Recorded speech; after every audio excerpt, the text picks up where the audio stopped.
Guys, welcome to Prisoners Felons Rights to Vote. Today you'll be learning about this. The conversation of whether or not felons should be allowed to vote has been around for many years. But what many people don't know is there are only 3 states in the country that still don't allow to vote. And I don't know why they don't let felons vote, which is kind of weird. But in April 2020, Virginia Governor Terry McAuliffe issued an executive order allowing 200,000 felons in the state to regain their right to vote, leaving Florida, Iowa, and Kentucky as the only states to refuse to allow felons to vote without some sort of government granted exception. Many people are under the impression that if you've committed a crime, you shouldn't have a say in what goes on in this country, which is wrong for several reasons. Because why don't they let them vote, which is kind of weird, but I think they should allow them to have a say in the world. If a person is to be reintroduced into society without being a risk to reoffend, they need to be threatened as a human being, not as a label, because we're all human beings. We all are human beings. Like, we're not a label. Just because a person committed a crime does not mean they are no longer humans. Why would they not be humans? Why treat them, why are you going to treat someone else different just because they did a crime? It makes no sense. And no longer a citizen of the United States. And while voting may be seen as a privilege and not a right, everyone should have a say in what goes on in the country in which they live in. We all should have a say, no matter what, if you commit a crime or not. Many people are against felons because being able to vote, because of the stigma around the world,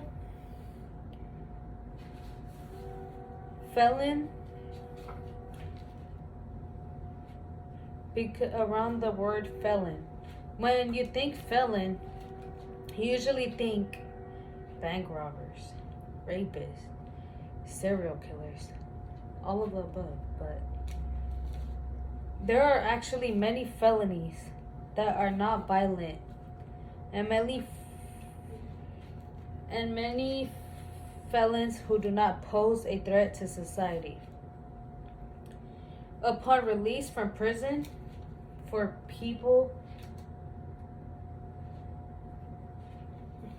with common sense, one stint in prison from reoffending is restoring their sense of humanity. And part of that process is allowing them to feel they belong. If a person feels like they're nothing but a number of a label, they're simply not going to care, which in turn could lead to the individual having no regards for the law and reoffending. Something as simple as being able to vote can make an individual feel as if they're being heard, and that goes a very long way. Multiple studies have shown that rehabilitation instead of incarceration drastically lowers the chance of a felon reoffending. Voting is a privilege that many people mistake for their right. Mainly because it should be a right. No matter what state you come from or what you have done, you should be able to vote as a U.S. citizen. No crime takes away your citizenship. So nothing allocated to you as a citizen should be taken from you either. This is why there's so much controversy surrounding the right to bear arms. And gun laws in this country, but that's a discussion for another time. Florida has the strictest stance of such laws because Florida is undoubtedly the strictest state as far as punishments and lack of leniency, which leads me to personally believe that Florida will be the last state to pass any kind of legislator restoring felons right to vote after prison. The biggest issue with felons is that most of them are not given the tools needed to re-enter society after stints in prison, which is kind of weird. You know what I mean? Many are given a bus pass and the clothes they come into prison with and sent on their way, with some not having any family or friends to come out to. Support is key in preventing repeat offenders because if they understand that there are options still open to them, they still strive to better themselves instead of going back to what made them easy money. What made them the easy money in the streets was like, say you're selling drugs or you're passing on, say, drugs inside of jail, or you have connections, or you have another slang word for them is plugs. You have plugs. If while still inside, the prisoners, these felons are helped to make a game plan and shown support and what good things await them, such as regaining their rights, they will likely stay out and lead productive lives, which if they have the right to vote, they most likely won't get out of jail. But if they do, because they did something bad, they might get out of jail. So let's say when they get out, they will have a much better life. Hopefully they change, but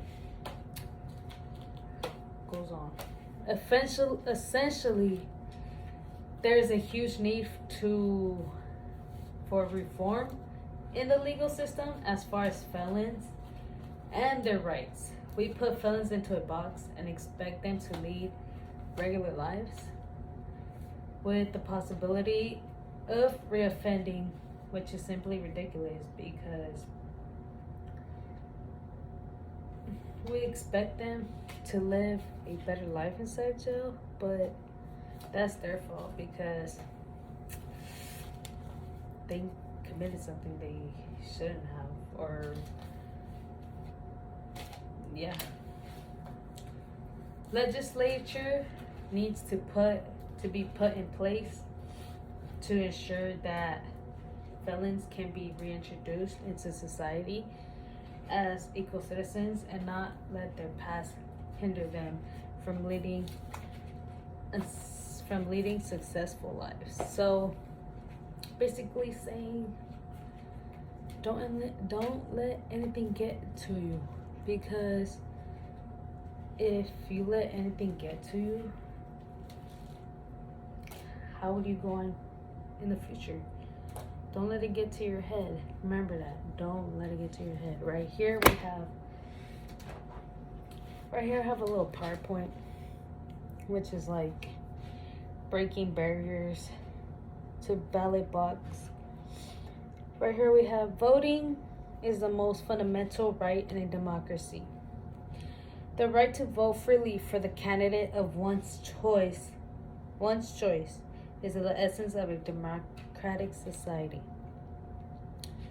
And any restrictions on that right strike at the heart of representative government, who said there was the Supreme Court ruling. Felony disfranchise strips millions of that right. Laws in 48 out of 50 states prevent some or all people with felony convictions from voting. 5.3 million, which is a lot, but people in the U.S. cannot vote because of felony convictions. As incarceration rate rises, so does the disfranchised population. Because, I mean, there's a lot of crimes nowadays. There's a lot of bank robberies. There's a lot of stuff nowadays. Right here you can see all this red. Right here, red, is states that vote. Yellow, like the yellow lime green, is right here. Only some can only vote, which is weird, but I don't know why. Felony disfranchise laws range widely in scope and severity of the 50 states. There's 50 out of the 50 states. So many don't let them vote, which I don't know why, because they should get a say in the world. 2 states permanently banned all people with felony convictions from voting. 8 states permanently banned people with certain felony convictions from voting. 20 states ban all people with felony convictions from voting until they have completed their sentences, including prison, parole, and probation. 5 states ban all people with felony convictions from voting while in prison or on parole. 13 states ban people with any felony convictions from voting while incarcerated. Maine and Vermont allow everyone to vote. Which, right here, is crazy because racial prejudice, which 35% of states had felony disfranchisement laws. 95% of states have felony disfranchisement laws, which the 15th Amendment passed in 1870 banned race-based disfranchise, which right here is just talking about how they banned prejudice.